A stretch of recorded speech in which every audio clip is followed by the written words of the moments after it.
Good morning, everyone. So, in this session, we will start from current affairs and we will cover complete 1.5 year current affair for UPSC CSE 2025. So, just go through all the video so that you will complete all the lectures, and definitely I will skip nothing. Okay, so my intention is to cover entire current affairs. Okay, and definitely it will be very helpful for UPSC prelims 2025, because in this exam definitely there will be maximum question from here. Okay, so to cover all the lecture is important, right? So let us start. First thing I would like to cover uh, Indian Stamp Bill 2023, because this is new. This was the news in 24. Okay, so directly or indirectly this is important, so I would like to cover this news. Okay, so firstly you have to understand what is Indian Stamp Bill. Okay, so according to this bill, okay, it is essentially a government tax type. Okay, and which is levied to register documents like an agreement or transaction paper between two or more party to stamp bills. Firstly you have to understand.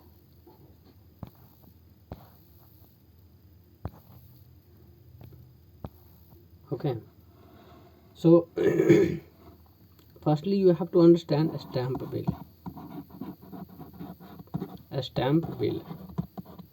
right?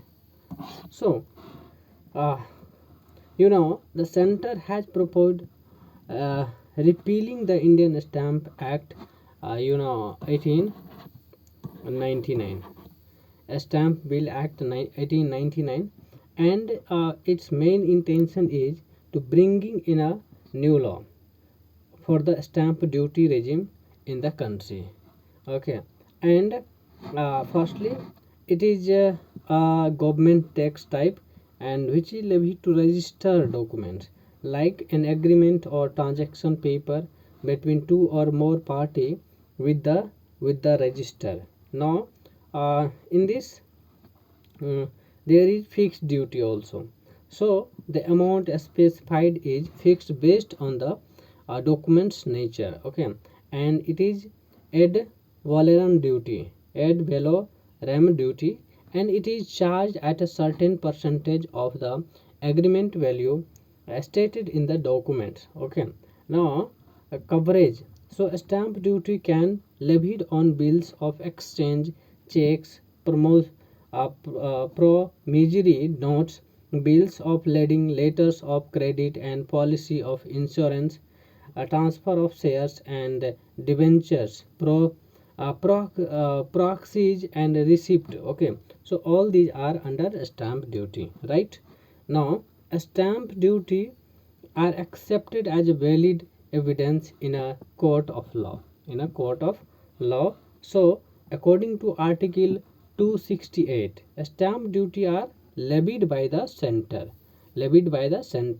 and appropriately by the concerned states within their territory. Now why it is important and why Indian Stamp Bill being proposed, what is the purpose? Okay, so there are many purpose of Indian Stamp Bill. Okay, so first thing is Pre-Constitution Act. Okay, so according to this act, okay, so it was enacted during the British era. It was enacted during British era, and how amendments have been made over time. Obviously there is a requirement of amendment, and on time to time, so several provisions have become redundant and or you can say inoperative in the face of the current situations and evolving digital era. So this is digital era, and according to this era, definitely there will be requirement of amendment. Okay, so this is first thing. Second thing, lack of clarity. First thing is pre-constitutional pre-constitutional act pre-constitutional act. Second thing, uh, there is lack of clarity. There is lack of clarity, right? And according to this, there are many complexity and ambiguity in the acts, okay, and language, and its a structure can be complex and convoluted, making it very very difficult for users to understand and comply with its requirement. So this is important to understand the thing. Okay, now the next thing is time consuming. Next thing is time consuming. So according to this, because there is complexion in the act, and it may lead to confusion. Obviously there are many confusion due to complexity in act, so uh, inconsistent in interpretation and led to beneficent procedure, which is prone to errors and delays. So due to these things, there will be time consumption more. Next thing is that is tax evasion, and the loopholes can be exploited for a tax evasion, which can lead to revenue loss for the government and unfairness to compliant taxpayers, which indirectly hinders economic activity. Okay, next thing is stagnant rates. Next thing is a stagnant rate, right? So the stamp duty rates have not been regularly reviewed, or revised, leading to the distortions and inequity in the systems. Okay, now next thing is technological gaps. Okay, so the act does not address the use of technology in the financial transaction, making it less relevant to the digital age. Obviously, in digital era, there must be technological bridge. There must be bridge between the bridge of technological gap. So this is important. Now next thing is regional division. So there are variation in stamp duty rates and procedures across different states, which would create market distortions and hinders state commerce, obviously. So due to regional division, uh, it is important to bring a stamp bill, or we can say Indian stamp bill. Okay, so what are the key provisions of the bill? So in this, there are many. Okay,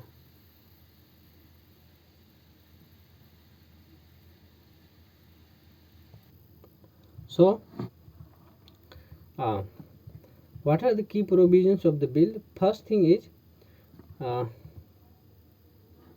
first thing is to simplify the procedure by simplifying the language structure and process for stamp duty payment and administration. So first thing is aim. So aim is obviously to simplify procedure by simplifying the language structure and process for stamp duty payment and administration.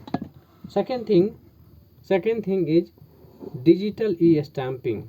Second thing is digital e-stamping, electronic stamp, or you can say e-stamp means electronically generated impressions denoting the payment of stamp duty through online means. So digital signature, one next thing is digital signature. So word executed and execution used for instrument will mean signed, and signature and include attribution of the electronic records and electronic signatures as defined under the Information Technology Act 2000. Okay, now next thing is electronic records. Obviously electronic record is also important. Electronic records is also important. The IT Act defines electronic records as a data record or data generated image or sound stored, or you can say received or sent in an electronic forms, or microfilm or computer generated microfiche. So what is the authenticity? So authenticity is digital or electronic signature refers to the authentication of any electronic record by subscriber through an electronic method or procedure. Now next thing is penalty. So it seeks to increase the maximum penalty amount from Rs 5,000 to Rs 25,000 for a contravening any provisions of the law, and impose Rs 1,000 per day for repeated offense. Now next thing. So this is all about Indian stamp bill. So this is important, and why it is important you know already. Now next thing is blood mapping of internal female migration. So the article highlights the often overlooked and underreported aspects of female migration in India. So particularly in the context of migration internal migration and एक second.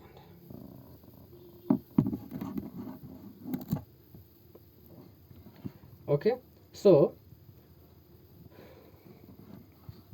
yes, so it emphasizes the need for a more accurate understanding of the challenges faced by the migrant. Okay, especially women, and their motivation, or something like you can say employment status, ultimately advocating for better informed policy to address their specific needs. Okay, specific needs, right? So according to this, a blood mapping of female migration, right? Female migration, so uh, and that is employment status, ultimate advocating for better informed policy to address their specific need. Okay, now what is the key highlight? So under this, migrant women in India are a significant but marginalized group, with national survey providing an inaccurate portrayal of their motivations and employment status. So existing data underestimates the number of migrant women engaged in casual or informal employment due to definitional issues and societal beliefs. The articles argue that the entry of women into the formal labor force is hindered by factors such as low education levels, lack of social networks, post migration, and the need for more human and social capital. Despite 101% increase in female migration for labor employment between 2001 to 2011, so there is lack of targeted policy and political attention for this demographic, right? So the article suggests that policy making needs to be more informed about the specific needs, motivations, and conditions of female migration. So, there, in spite of this, there is key challenge, right? So, key challenges. So there are many challenges. First thing is inaccurate representation in national survey, leading to lack of understanding of the secondary motivations for migration among women. Next thing, unreported of an unemployment status due to definitional issues and societal beliefs about the women's role. Societal beliefs in the women's role. Next thing is barrier to entry into the formal labor force, including low education levels, lack of societal networks, and the need for more human and social capital. Now, marginalization of female migrant issues in policy making due to their limited influence as a vote bank, as a vote bank. So, next thing is key terms: female labor force participation rate, female labor force participation rate, female. So, there is female labor force participation rate and periodic labor force survey and casual labor, human and social capital, one nation, one ration card, and e-shram, and affordable rental housing complex. Affordable rental housing complex. Now, something which is important, either in mains examination or in prelims, in the statement form.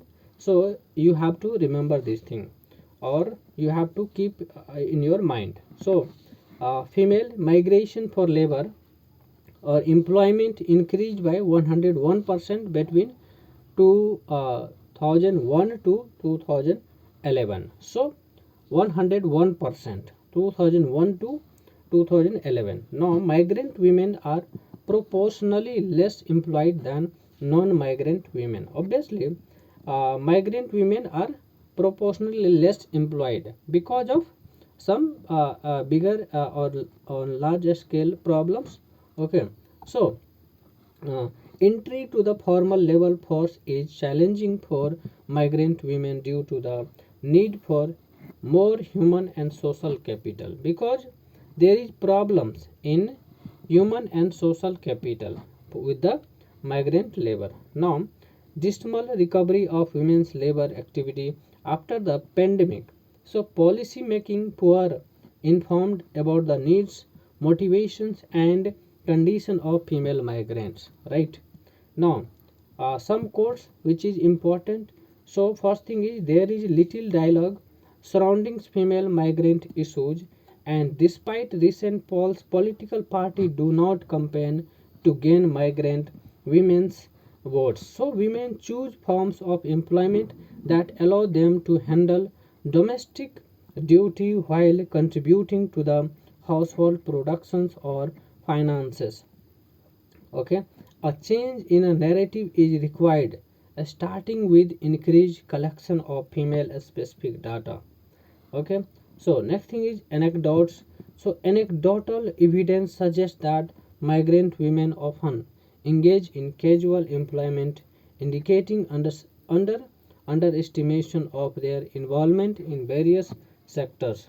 Okay, women may view unpaid family works or self-employment as an extension of domestic commitment, right, and leading to the misreporting of employment status. Now next thing is there are some key statements, that is national survey convey an inaccurate pictures of female migration, okay, especially regarding motivations and employment status. Okay, now entry to the formal labor force is hindered by factors such as low education levels and lack of social networks. Now female migrants remain largely invisible, facing significant hurdles and marginalization. Political parties do not address the needs of female migrants, resulting in poorly informed policy making, right? So This is extremely important, my dear friends. Okay, so because these areas either you can write in mains examination, as well as this will be asked directly or indirectly in prelims examination in the statement forms, or you can say in option in the option. So this is important. Now next thing is compile more information in national survey, okay, regarding socio-economic condition post migration, including access to social security benefits. Okay, next thing, advocate for the collection of time use data for migrants to better understanding the employment patterns of female migrants. Now increase awareness about the challenge faced by the female migrants to encourage progressive policy making. Now next thing is address barrier to entry into the formal labor force by focusing on education, that is social networks and human and social capital. So okay, so encourage a change in narratives and prioritize the needs of female migrants in policy making. So this is extremely important. Next thing I would like to cover, next article, that is sub categorization of SC. Sub categorization of SC community. SC, all right, SC. So the union government recently established a 5-member committee to assess and devise a method for the for fair distribution of benefits and schemes among the scheduled caste, uh, that is a committee. Okay, so a committee of secretaries headed by the cabinet secretary was formed to examine the administrative steps for safeguarding the interest of our 1200 scheduled caste, and it includes secretary from home ministry, law ministry, and tribal affairs ministry, and social justice ministry. So the panel would ensure fair allocations of benefits to most disadvantaged community within the SC overshadowed by comparatively affluent and influential groups. Now, simultaneously, the Supreme Court would hear the case of whether subcategorization among Supreme Court, or you can say SC or scheduled tribes, is permissible, right? So this is the important thing to know, or you can say to understand. The hearing will focus on the constitutionality of subcategorization for breaking up reservation in jobs and education, right?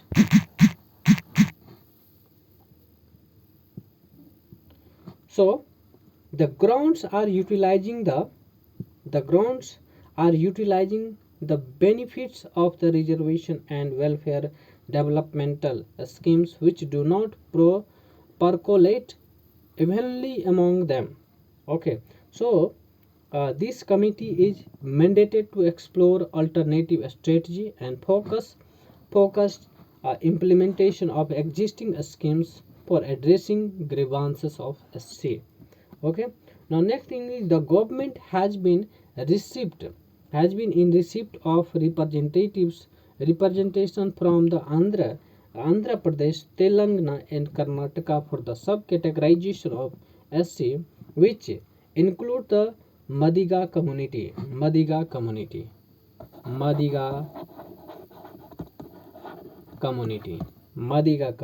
right? So demands by this community led to the formation of Justice P. Okay, Justice P. Ramachandra Raju Commission 1996 and USA Mehra Commission 2007 for wage in subcategorization. So Justice Raju Commission recommend that categorization of SC based on their population for the purpose of reservation.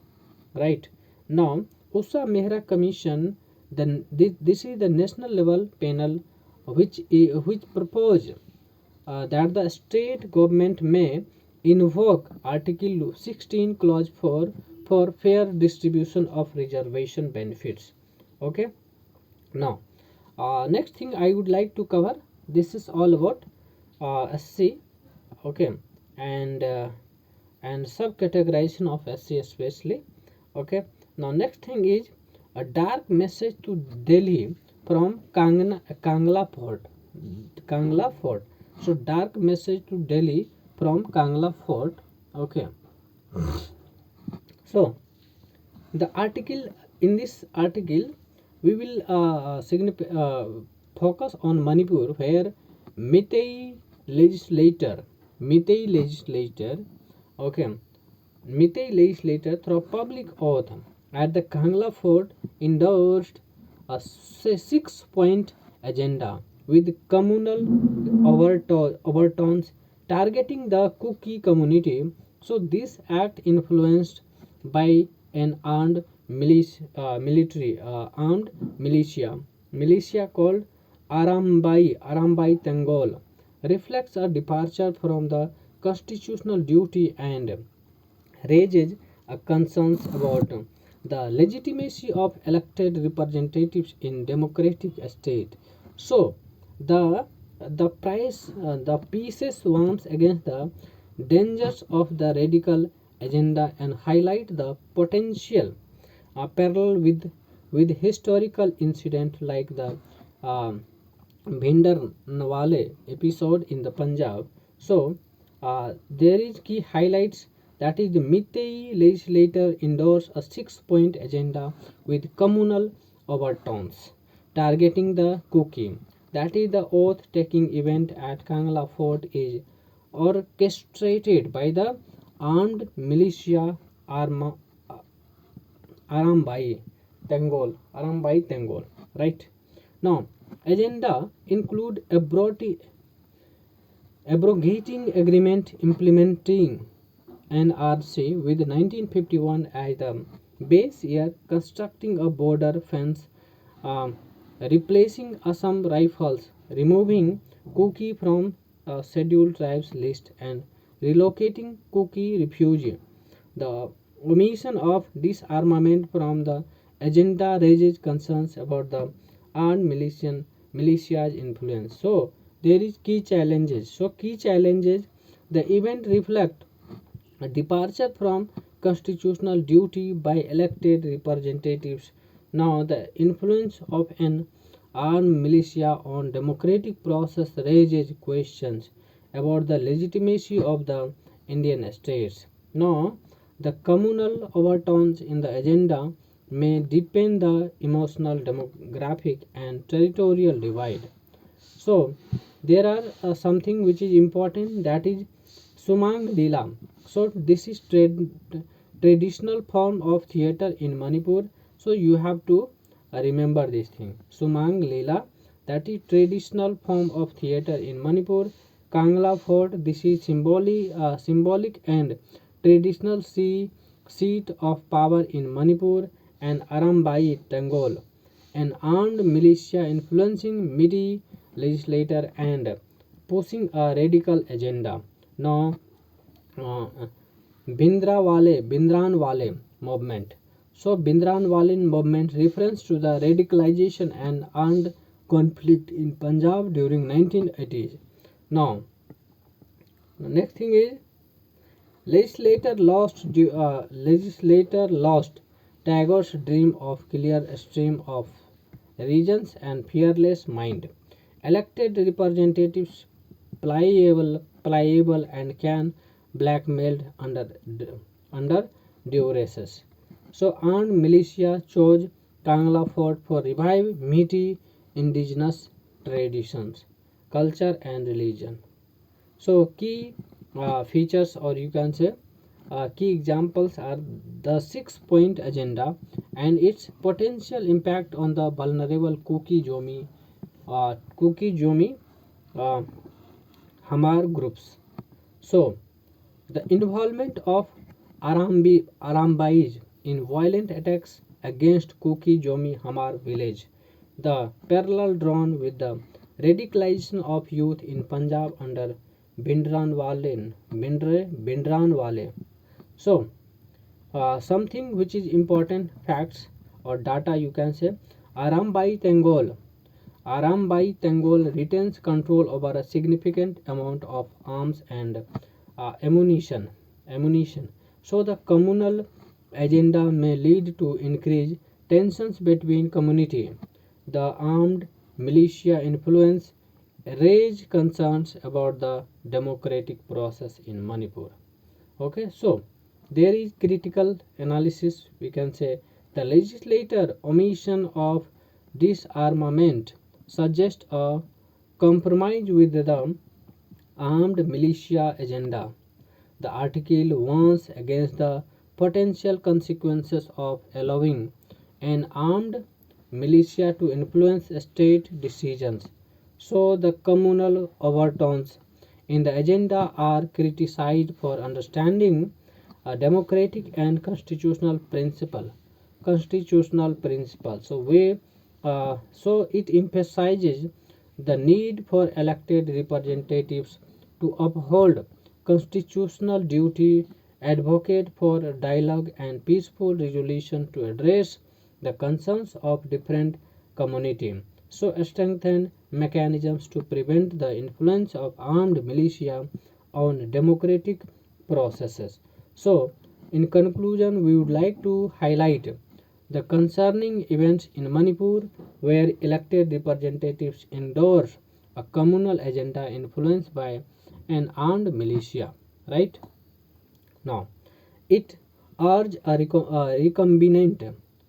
okay, recommitment to constitutional duty, warns against radicalization, and suggest a path forward through dialogue and democratic principle.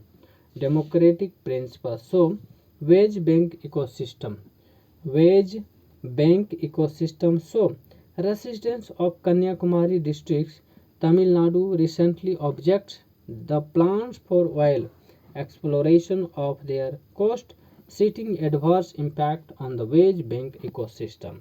Now, now, what do you mean by wage bank ecosystem? So, wage bank, you know, is a 1,000 square kilometer submarine plateau of the sea south of Kanyakumari that is rich in biodiversity and considered inside India's richest fishery resources.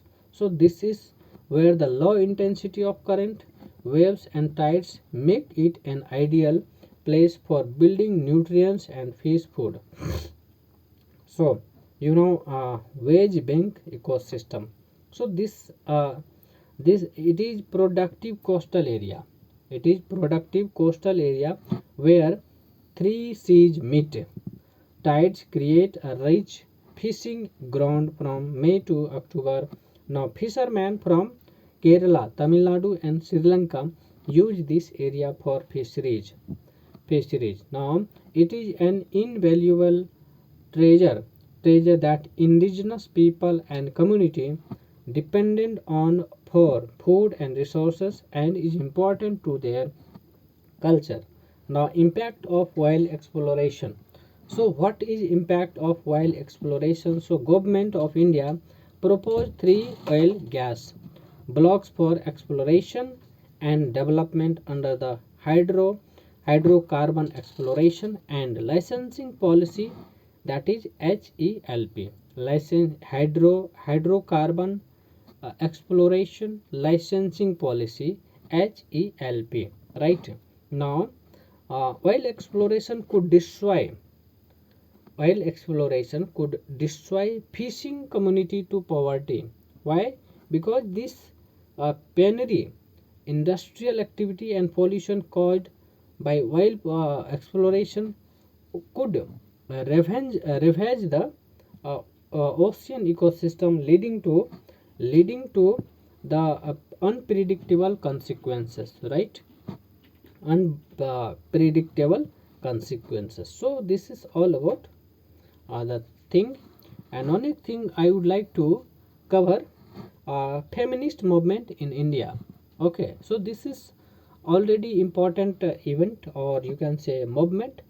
So you just recall pre-independence feminist movement, and there is a crucial role in guaranteeing women's right in the constitution. Obviously, the feminist movement, just name suggests, it is very important for women's right in the constitution. So the women's suffrage movement evolved, and under this movement we will talk about enfranchised women.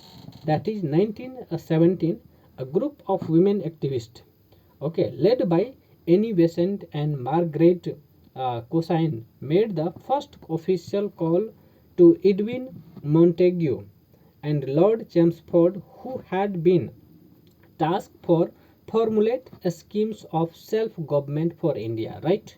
So self-government for India is important for that time. Now, Women's Indian Association. So it was formed in 1917 to address the socio-economic challenges faced by women, right? So women from history to till now facing more challenges, facing lots of problems, okay, in the society. So this is important. Why? Because you already know many things about this, and there are many problems, and you consider it economic problems, societal problems, okay, belief systems in the society, and many more are there. Okay, so uh, right. So it was the first national body to advocate for female suffrage, right? Now, in 1918, the Women's Indian Association and others intensified their advocacy, traveling to Britain uh, to garner garner support for their causes. Role of Sarojini Naidu: she took the women's right to Indian National Congress, moving resolutions for women enfranchisement at Congress. So, session in Bijapur 1918 and Bombay 1919. So, Sarojini Naidu is the first Indian woman to preside over the Congress session in 1925 at Calcutta. So, Government of India Act 1919. The first victory came with the enactment of this act that allowed provincial legislature to enfranchise women in 1921. 1921, right? So, in 1921, Madras became the first province to grant women the right to vote. 1921. So this is a first year, or you can say this is the year in which women were provided to right to vote, followed by the Bombay and the United Provinces.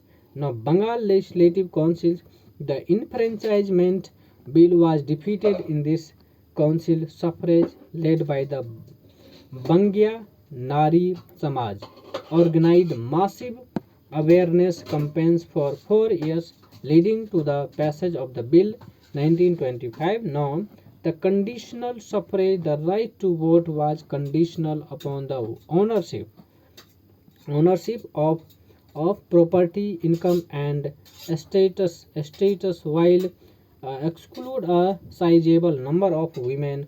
No lack of representation, so the women still did not have the right to sit in legislative bodies. They continue to demand equal civic rights for all the citizens, regardless of gender, religion, or caste. Regardless of gender, religion, or caste, right? So, All India Women's Conference that believes the women's emancipation was not possible without reforming the various religious laws, that is personal codes, right? So this is important. Now next thing is Nehru report. So according to Nehru report, it is a draft constitution prepared by an all party and conference in 1929, and it proposed joint electorates with reservation of seats for minority but not for women. So British government was not keen on expanding the political rights of Indian, especially women. So international campaign were there to galvanize international support. A delegation of women leaders led by the Rajkumari Amrit Kaur and princess and social activist and Sarida Hamid Ali, that is a lawyer and feminist, traveled to London and then Geneva, right? Geneva to petition the League of Nations, the precursors of the United Nations for women's right in India. So they also meet with other women's organizations and leaders such as International Alliance of Women and International Women Suffrage Alliance. So to seek their solidarity and assistance, Government of India Act 1935, it expanded the right to vote and paved the way for women in public office. Now several women contested the 1936 to 37 elections and joined provincial government. Women leaders create widespread acceptance for the idea of the universal adult franchise. Now Indian Women's Charter of Rights and Duty, it was adopted by All India Women's Conference 1945 to 46, which demanded equality in all spheres. It made a case for women economic empowerment and highlighted the need to formally recognize the value of domestic work. Now limited a special privilege. A key issue after independence was reservation of seats on religious grounds due to the experience of partition of India. Rajkumari Amrit Kaur and Begum Qudsiya Aizaz Rasool made appeals in the Constituent Assembly to do away with any special privilege. Therefore, reservation was limited to scheduled castes and tribes. So separate electorates, that is AIWC, has been against separate electorates and believed that reservation deepened communal divisions. They even argued against women reservation, right?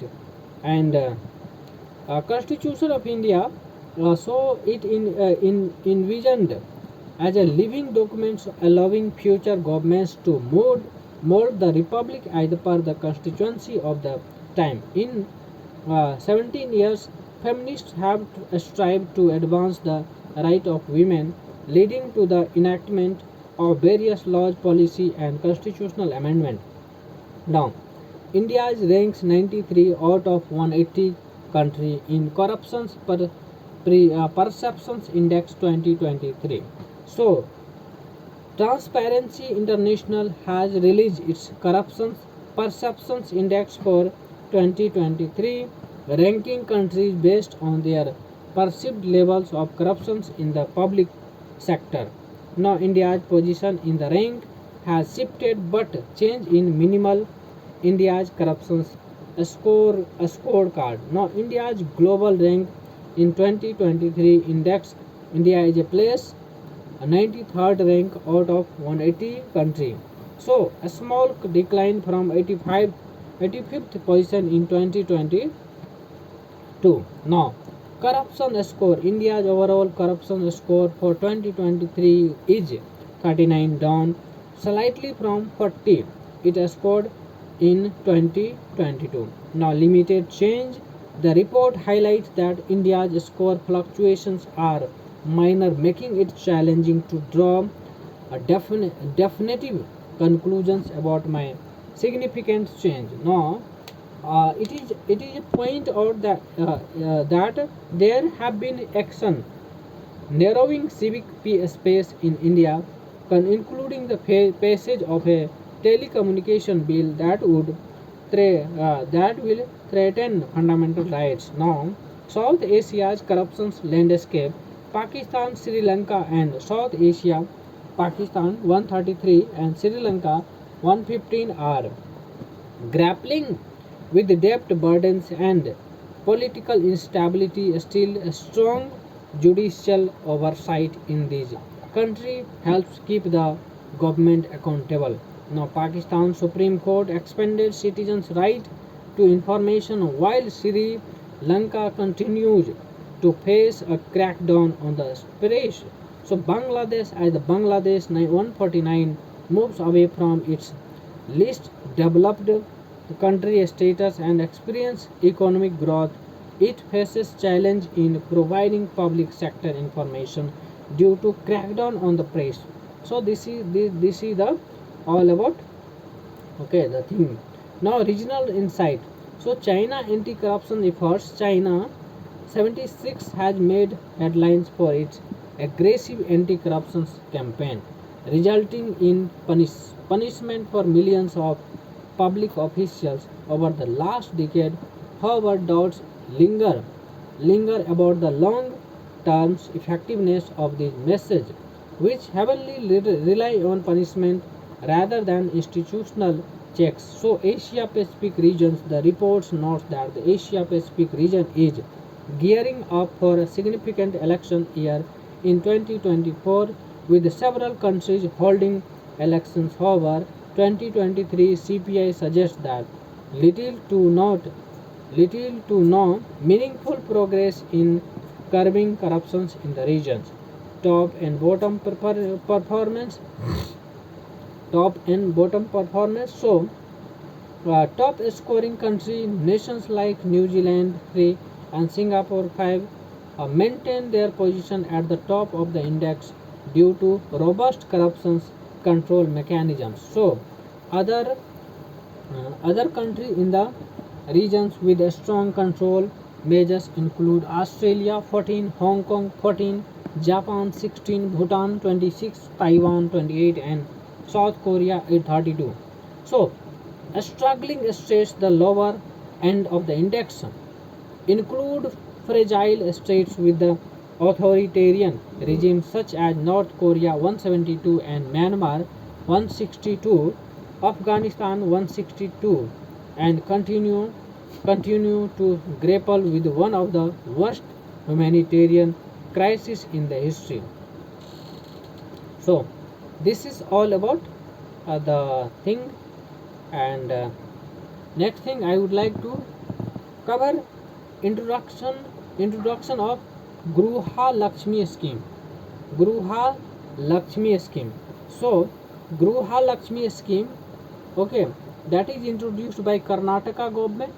That is introduced by Karnataka government and provides a monthly cash transfer of 2000 to women heading below poverty linked households. Now, the scheme aims to address economic disparity and challenge faced by the economic disadvantaged women.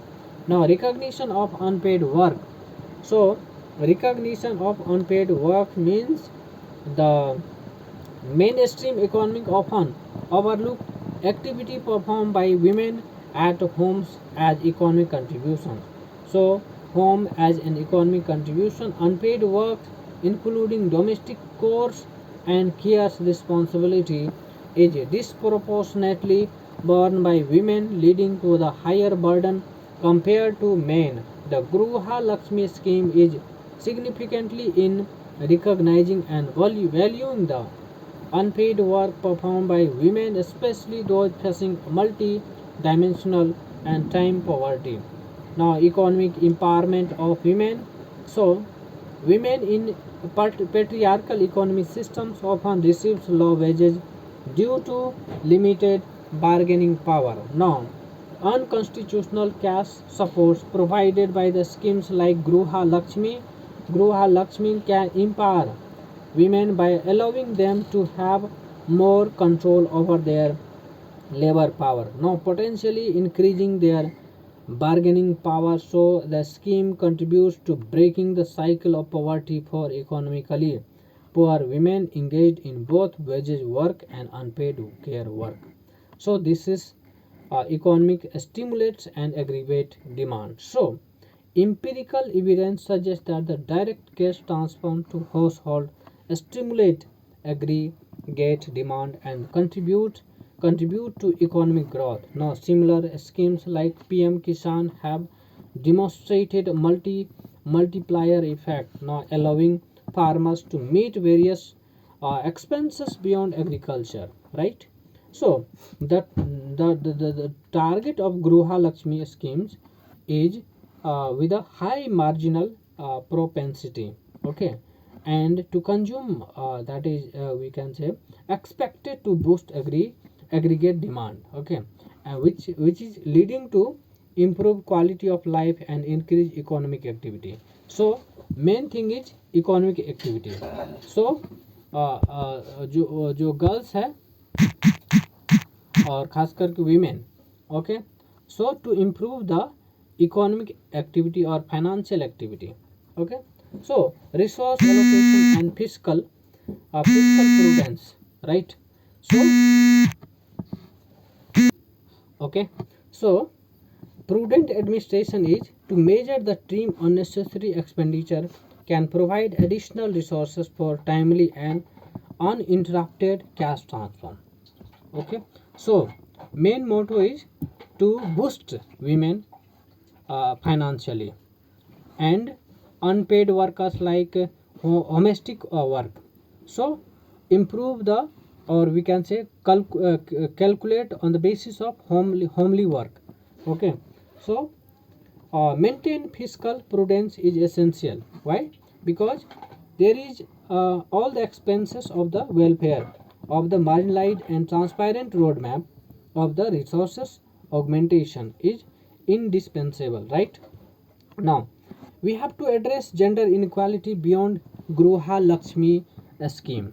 So according to Gruha Lakshmi scheme is not only comprehensive solution to gender inequality and should be viewed as a step rather than the panacea, right?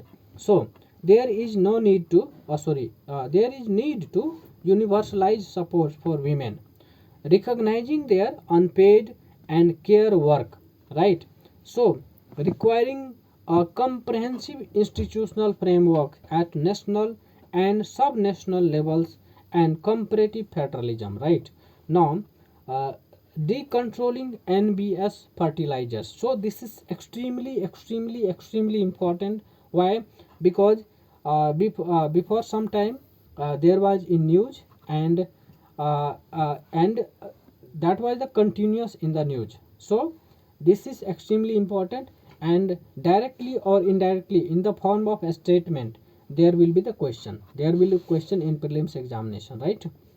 So center has introduced price capping formula for phosphatic and potassic, that is P and K fertilizers under the nutrient based subsidy schemes with retrospective effect from April 1, 2023, and through guidelines issued under the Essential Commodity Act. And what is the recent guidelines released by the Department of Fertilizers? So fertilizers subsidized in India current accounts for second largest government transfer with yearly estimated outlay of over Rs 70,000 crore. Now the center has imposed indirect MRP controls on non-area fertilizer by the capping and profits the company can earn from their sales, right? Now what is the guidelines? So guideline is it is released by for the evaluation of क्या कहते हैं reasonableness of the MRP for all non-urea fertilizers based on their cost of production, import, overheads and interest charge. Effect, Effective, it will be launched retrospective from April 1, 2023. Category, the rules are based on the category of the company, whether they import, uh, manufacture or produce both final fertilizers and raw materials used to make them. New rules aim to ensure that the MRP of these fertilizers are reasonable and reflect the cost of production or import, overhead and interest charge. Now, refund of unreasonable profits. Companies earning unreasonable profits in a financial year will have to refund the amount to the Department of Fertilizers by October 10 of the fiscal year. Now, penalty, if they fail to refund the unreasonable profit within the stipulated time limit, then they should pay 12% interest along with the refund amount. Now, condition, the unreasonable profits would also get adjusted against subsequent fertilizer subsidy payment by the government. Calculation of profit margin, it is calculated as a% of the MRP of the fertilizers excluding the goods and service tax GST. The rules allow profit margins for non-area fertilizers such as ammonium phosphate DAP and muriate of potash MOP. Self-assessment, the fertilizers company have to self-assess unreasonable profits based on the cost auditors reports and audited cost data approved by their board of directors. So audit committee, it will be set by the company and cooperatives NBS under the Companies Act 2013 to review the cost auditor reports. This will exempt single sugar phosphate and potash derived from the molasses units. Now, norms for auditor, the auditor will ensure that the company have not been used any other subsidized fertilizers or earned any profit from self-made international intermediary in the production of P and K fertilizers. Now, finalized report, the Department of Fertilizers will scrutinize and finalize a report on reasonable profits earned, if any, to be recovered from the company. Now, unlocking the science of e-ink display. Okay, so e-readers like the Kindle offers an enjoyable reading experience with their paper-like e-link display. So, developed at MIT in the 1990, e-ink technology is now owned by e-ink Corporation. Now, e-ink display, so micro capsules and charges. E-ink display operate using micro capsules containing positively charged while particles and negatively charged black particles suspended in the fluid by applying electrical charge. So these particles rise to the surface, creating text and images. Now, reflective light, unlike LCD and LED display that requires black lighting, e-ink display reflect ambient light resembling paper and reducing strain during prolonged reading. So energy efficient, e-ink's lack of black lighting results in the minimal power consumptions as energy is only used when the image changes. This makes it ideal for devices like e-readers and ensure a long battery life. So outdoor legibility, e-ink display over high contrast and readability even under bright highlight conditions, unlike LCD LED display that suffer under sunlight. Now, Differentiating e-ink from e-paper. Now, while often used in interchangeably, e-ink and e-paper presented distinct display technology. E-paper encompasses any screen mimicking real paper. Now, whereas e-ink specifically implies microcapsules with white and black particles in a clear fluid. Application of ink display. E-ink e-readers. E-ink gained popularity in early e-readers like the Amazon Kindle, offering clear text even in the bright sunlight. It remains a feature in Kindle and Kobo e-readers today. Brief stint in mobile devices. E-ink brief appears in some early sales phones but was eventually replaced by more advanced display. Now, revival in mobile device. Some startups, some startups are reintroduced in e-ink smartphones, emphasizing reduced screen time and enhanced focus on communication and productivity. So, beyond mobile device, e-ink displays are expanding to various urban applications, including bus stop display and walking directions signs. Restaurants are adopting e-ink menu, right?